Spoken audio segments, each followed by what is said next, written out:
Hinga ng malalim. Serve the people. Serve the people. And that is our commitment.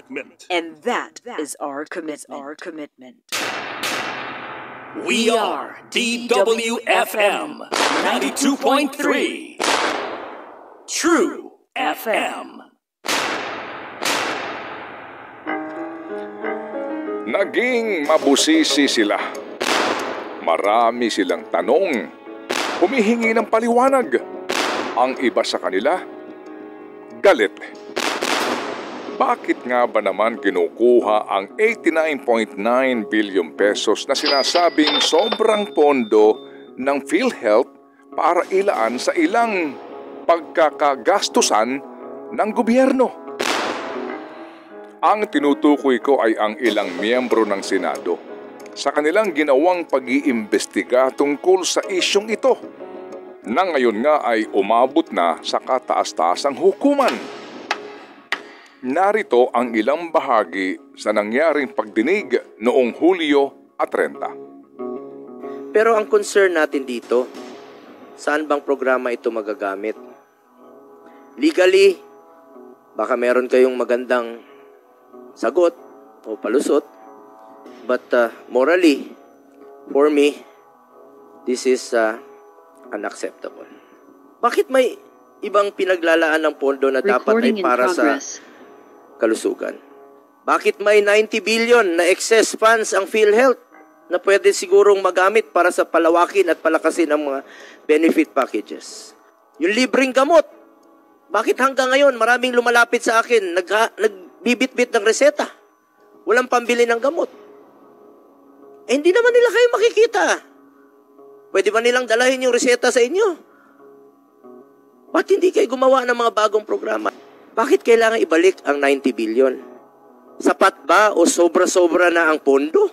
In truth and in fact, and in reality, marami pa rin tayong mga pamilya na namamatay dahil hindi nakakaabil ng services sa gobyerno.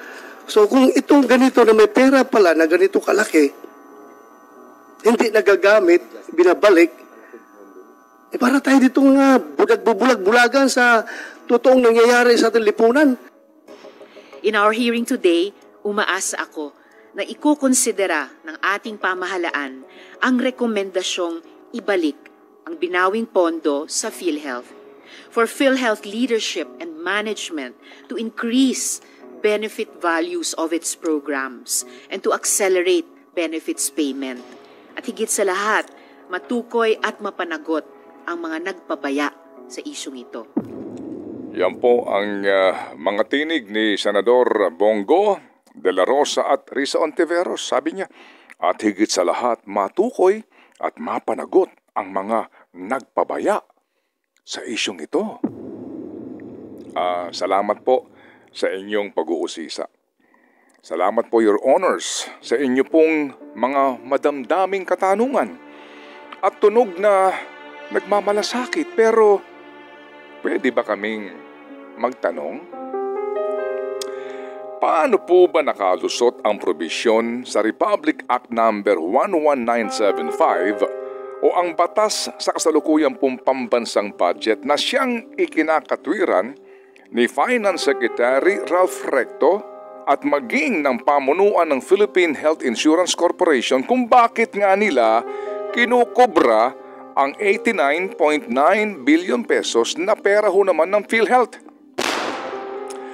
Nasa Volume 1B, pahina 737, sa ilalim ng ating Unprogrammed Appropriations Provision ng budget, nakasaad ang probisyon na nagbibigay kapangyarihan sa Department of Finance na maglatag ng panuntunan na magpapahintulot na kunin ang alinmang labis umanong pera ng alinmang government-owned or controlled corporation o GOCC para ponduhan ang mga proyekto ng gobyerno. Ang partikular na probisyon na ito sa ilalim po ng General Appropriations Act ang pinag-uugatan ng problemang ito. At ito nga ang sinasabi ni Secretary Ralph Recto na sila'y sumusunod lamang daw sa batas. Batas! Sino po ba ang nag-aproba sa batas na ito? Mawalang galang lang po ha. Sa Kamara na binubuo po ng higit sa 300 mga miyembro, nasa record nila na 2 mambabatas lang ang formal na nagpahayag sa plenaryo o nagbigay nga po ng sa English ay manifestation na sila'y tutol sa ratifikasyon ng 2024 General Appropriations Act. Ito'y pawang sina Representative Arlene Brosas at Franz Castro lamang. Sa Senado, tanging si Senador Aquilino Pimentel III lamang ang kumontra at bumoto ng no sa ratifikasyon ng 2024 General Appropriations Act. Ratifikasyon ng budget. Pinal na pag-aaproba. Officially approved by both houses of Congress, voting separately. Matapos kasing pumasa sa 2 kapulungan ng Kongreso ang panukalang pambansang budget, bumuo ang 2 kapulungan ng Bicameral Conference Committee kung saan dumaan sa pinal na deliberasyon ang national budget. Ang bersyon ng budget na inaprubahan ng Bicameral Conference Committee ay idadaan sa magkahiwalay pong proseso ng ratifikasyon ng bawat kapulungan ng ating Kongreso. And again, with all due respect, sa Kamara de Representante, lagi po namang ganon ang kalakaran. Halos tatatlo lang ang oposisyon. Winika nga po ni Representative Franz Castro na bakit hindi man lang sila binigyan ng sapat na panahon para pag-aralan pong mabuti ang inihain na Bicameral Conference Committee report ng pambansang budget bago ito pinagbotohan. Tinapos sa umaga at agad pinagbotohan sa gabi. Sa panig po ng mataas na kapulungan o ang tinatawag nating Senado, hindi po ba't ang posturing o ang gustong ipakita, ipamalas sa atin ng Senado ay ang kanilang umano'y independence? Ipinapangalandakan yan mismo ni dating Senate President Miguel Zubiri at maging ng kasalukuyang liderato ng Senado. Kung ganoon kabilis ipinasa ng lower house, halos naging ganoon din kabilis sa Senado. Sino ba ang bumusisi kung meron bang mga probisyon na naisingit sa BICAM na hindi naman napag-usapan sa deliberasyon ng pambansang budget? Ginawa ito ni Senador Pimentel. At doon nga sa kanyang ginawang pagtatanong sa plenaryo, bago pagbotohan ang ratifikasyon ng pambansang budget, kinumpirma mismo ni Senador Sani Angara ang paglobo ng unprogrammed appropriations. Si Angara ang namuno sa delegasyon ng Senado sa BICAM at siya rin ang dapat na may alam sa mga nangyaring singitan o insertion sa pambansang budget. Sa section na ito ng unprogrammed appropriations, nakasingit ang probisyon sa pagpayag sa pagkalikot sa pera ng PhilHealth. Kaya nga po, mawalang galang lang po ha. Ang mga senador na nagagalit, mga mausisa at madamdamin sa naging pagtatanong sa investigasyon ng Senate Committee on Health and Demography ay siya ring mga senador na nagratipika sa batas na siyang nagbibigay ngayon ng suliranin sa mga miyembro ng PhilHealth. Hindi ba nila ito nabasa? Hindi ba nila ito napag-aralan? Hindi ba nila ito alam? Labis ba ang pagkukubli nito sa BICAM at walang nakapansin? O baka naman talagang hindi nyo lang po binasa at inalam ang mga ginawang amendments at pagbabago sa BICAM report? Bumoto pabor sa ratifikasyon ng isang napakahalagang batas nang hindi ito pinag-aralan at hindi malamang nakinig sa mga pagtatanong ng minority leader. Pasintabi lang po ha. Ilan sa mga nandoon mismo sa investigasyon ay pawang mga miyembro mismo ng Senate panel sa Bicameral Conference Committee. Si Senador Bongo, Senator J.B. Ejercito, Senator Bato de la Rosa, at maging si Senator Risa Ontiveros. Nagtatanong lang po kami ha, anyari? Wala ba kayong Viber group? Walang heads up? Samantala, tila kinakailangan pong banlawan itong si DPWH Secretary Manuel Bunoan matapos siyang masabon ng husto sa ginawang hearing din ng Senado tungkol naman sa nangyaring pagbabaha na naman sa Metro Manila at katabing mga lalawigan. Galit din ang ilang senador. Ang laki-laki ng perang ibinibigay sa DPWH para sa flood management program, pero bakit sa halip na mabawasan ay lalong tumitindi ang baha? May mga senador pa nagsasabi na halos higit daw 1 billion pesos sa bawat araw ang budget ng DPWH para lamang sa flood management. Noong nakaraang taon, ang pera para nga sa pag-aayos sa baha sa buong Pilipinas ay 183 billion pesos. Ngayong taon, 244.6 bilyong piso ang inilaan sa pambansang budget para sa flood management program. Hindi pa kasama dyan ang 106.1 billion pesos para sa kung ano-anong flood control at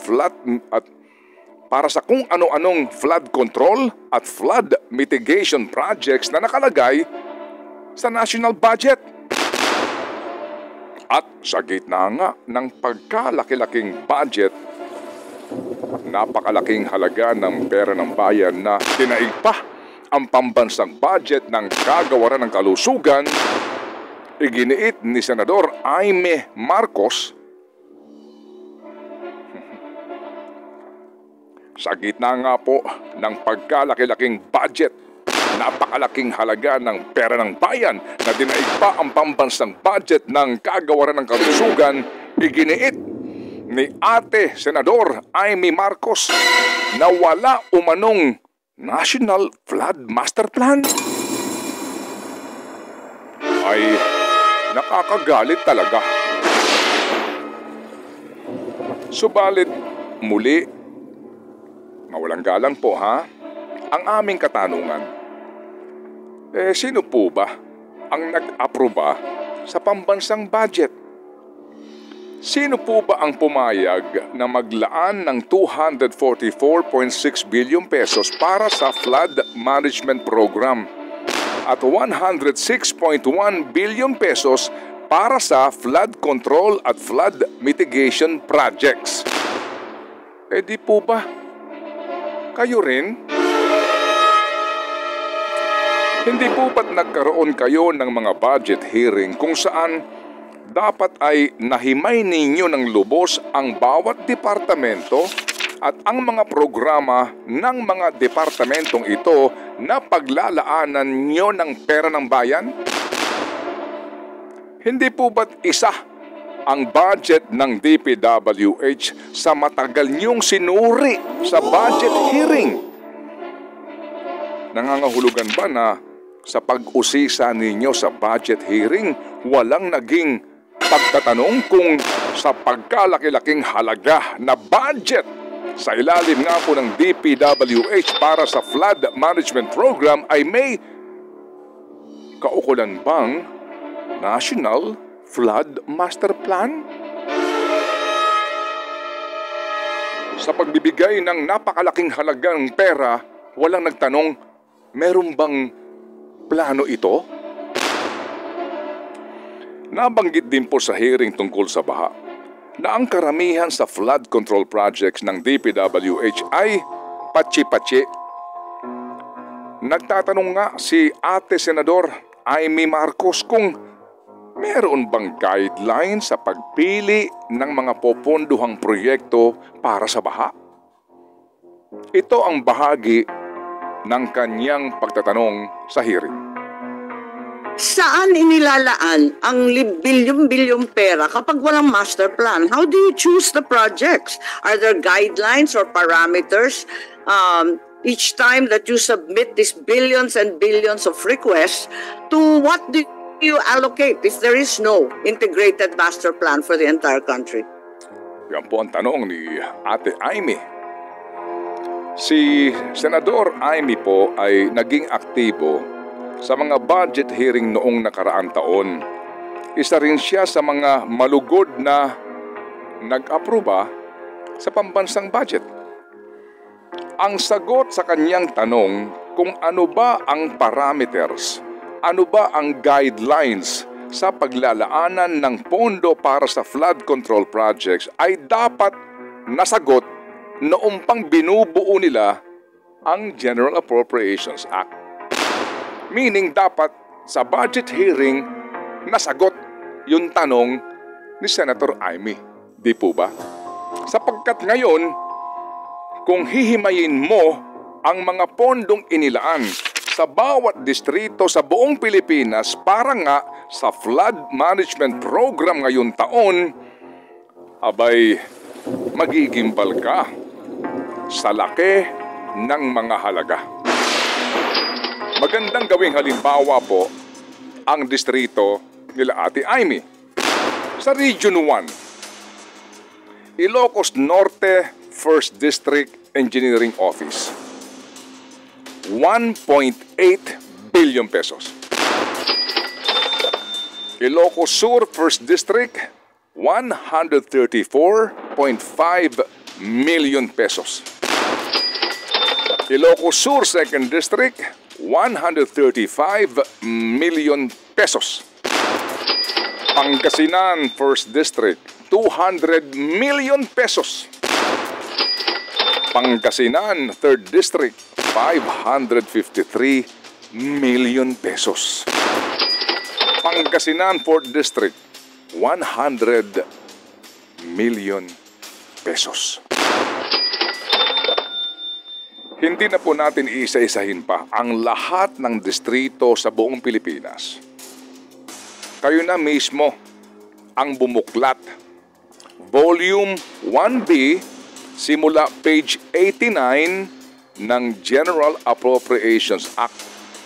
Nandoon po ang pagpaparte-parte ng mga distrito ng pondo para nga sa sinasabing flood management program sa ilalim ng construction/maintenance of flood mitigation structures and drainage systems kuno.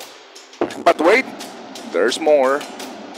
Iba pa ang pondo sa bawat distrito para sa construction/rehabilitation of flood mitigation facilities within major river basins and principal rivers.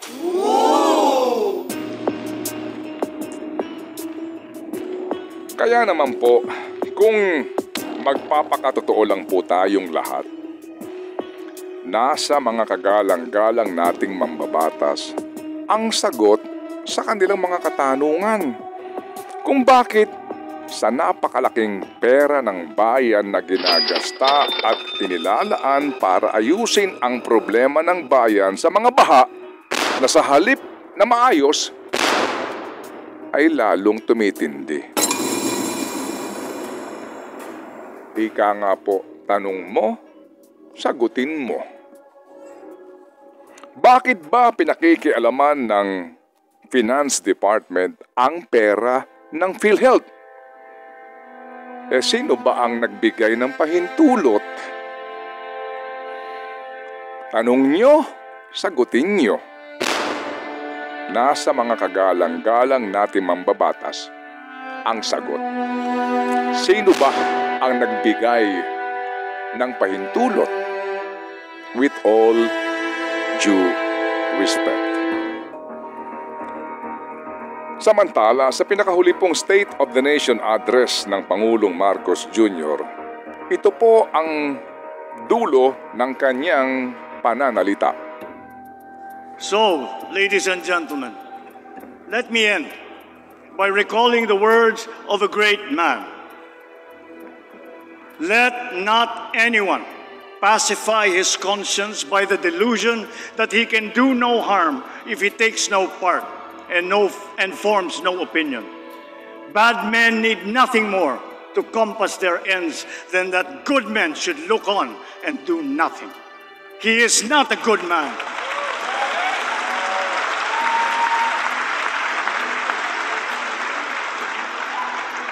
He is not a good man who, without a protest, allows wrong to be committed in his name. Ang lakas po ng palakpak, at napakasarap pakinggan. Sa wika umano ni John Stuart Mill, isang dating mambabatas ng United Kingdom at isa ring English philosopher sa wikang Filipino. Huwag mong isipin na hindi ka makakasakit kung hindi ka makikialam at manahimik na lamang.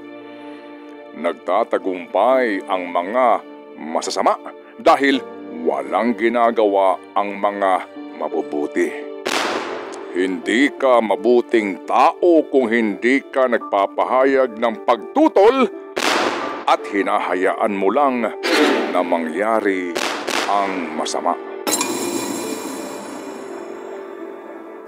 Sa wika po naman namin, kapag kayo ang nagbibigay ng dahilan at pagkakataon sa mga pusakal para lalong gumawa ng masama, ang tawag sa iyo ay kasabwat.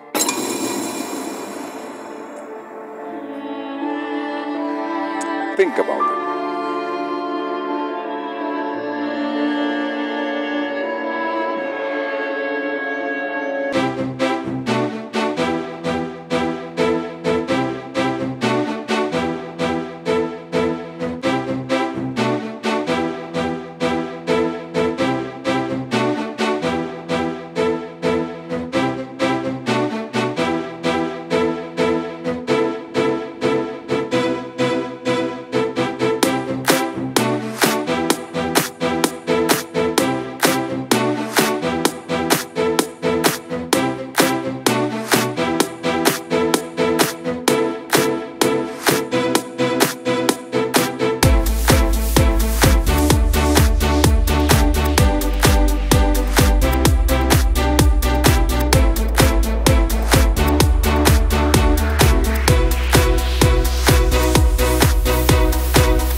I don't ever slow up, no I don't take shit. I got no love for the fakeness. If you wanna play tough and wanna hate this, I'll always show up. I don't ever slow up, no I don't take shit. I got no love for the fakeness. If you wanna play tough and wanna hate this, I'll always show up and make a statement. I don't ever slow up, no I don't take shit. I got no love for the fakeness. If you wanna play tough and wanna hate this, I'll always show up and make a statement. Everything I do so instinctive and so passionate. Every word I move so descriptive like Bawal ang waldas. Serve the people. Serve the people. And that is our commitment. And that is our commitment. We are DWFM 92.